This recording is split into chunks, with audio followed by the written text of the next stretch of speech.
ಮುಂಡಗೋಡ ನಗರದ ವೃಂದಾವನ ಲೇಔಟ್ನಲ್ಲಿರುವ ಇಂದಿರಾ ಗಾಂಧಿ ವಸತಿ ಶಾಲೆಯ ಮಕ್ಕಳಿಗೆ ಮಂಗನಬಾವು ಸೋಂಕು ಕಾಣಿಸಿಕೊಂಡ ಹಿನ್ನೆಲೆಯಲ್ಲಿ ಮುಂಡಗೋಡ ತಹಶೀಲ್ದಾರ್ ಶಂಕರ್ ಗೌಡಿ ಹಾಗೂ ತಾಲೂಕಾ ಪಂಚಾಯತ್ ಇಒ ಟಿ.ವೈ. ದಾಸನಕೊಪ್ಪ ಅವರ ನೇತೃತ್ವದಲ್ಲಿ ವೈದ್ಯರು ಹಾಗೂ ವೈದ್ಯಕೀಯ ಸಿಬ್ಬಂದಿಗಳ ಸಹಯೋಗದಲ್ಲಿ ವಸತಿ ಶಾಲೆಗೆ ಭೇಟಿ ನೀಡಿ ಮಕ್ಕಳಿಗೆ ಮುಂಜಾಗೃತಾ ಕ್ರಮವಾಗಿ ಸಲಹೆ ಸೂಚನೆಗಳನ್ನು ನೀಡಿ ಮುಂದಿನ ಅಗತ್ಯ ಕ್ರಮದ ಕುರಿತು ವಿವರಿಸಿದರು.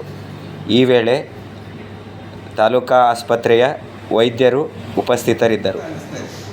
ನಂಬರ್ ಆಫ್ ಕೇಸಸ್ ವರ್ಸಸ್ ಏನು ಎಷ್ಟು ಜನ ಇದ್ದಾರೆ ಅನ್ನೋದಿದ್ರೆ ಕೇಸಸ್ ಆಕ್ಚುಲಿ ಇರೋದು ಕಮ್ಮಿ ಇದಾವೆ, ಬಟ್ ಸೋರ್ ಥ್ರೋಟ್ ಕೇಸಸ್ ಭಾಳ ಇದೆ. ಅಂದರೆ ಗಂಟ್ಲು ಕೆರೆತ ಕೇಸಸ್ ವಿಚ್ ಇಸ್ ನಾರ್ಮಲಿ ಭಾಳ ಜಾಸ್ತಿ ಇರುತ್ತೆ, ಅವು ಜಾಸ್ತಿ ಇದೆ. ಓಕೆ, ಈಗ ನಿಮಗೆ ಫಸ್ಟ್ ಕೆಲವು ಪ್ರಿಕಾಷನ್ ನಾನೇನು ಹೇಳಿದೆ. ಫಸ್ಟ್ ವಿಷಯ ಏನು, ಬಿಸಿನೀರು ಕುಡೀರಿ. ಓಕೆ, ಬಿಸಿನೀರು ಕುಡೀರಿ. ಎರಡನೇ ವಿಷಯ,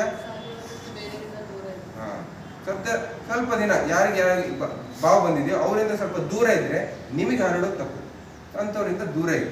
ಏನಾದ್ರು ತೊಂದರೆ ಅನಿಸ್ತು, ಇಲ್ಲ ಸರ್ ನಮಗೆ ಸ್ವಲ್ಪ ಹುಷಾರಿಂದ ಸ್ವಲ್ಪ ಸುಸ್ತು ಅನಿಸ್ತಿದೆ, ಇಮಿಡಿಯೇಟ್ಲಿ ತಜ್ಞ ವೈದ್ಯರ ಹತ್ರ ಭೇಟಿಯಾಗಿ. ಓಕೆ, ಈ 3 ವಿಷಯಗಳನ್ನು ನೀವು ಫಾಲೋ ಮಾಡಬೇಕು.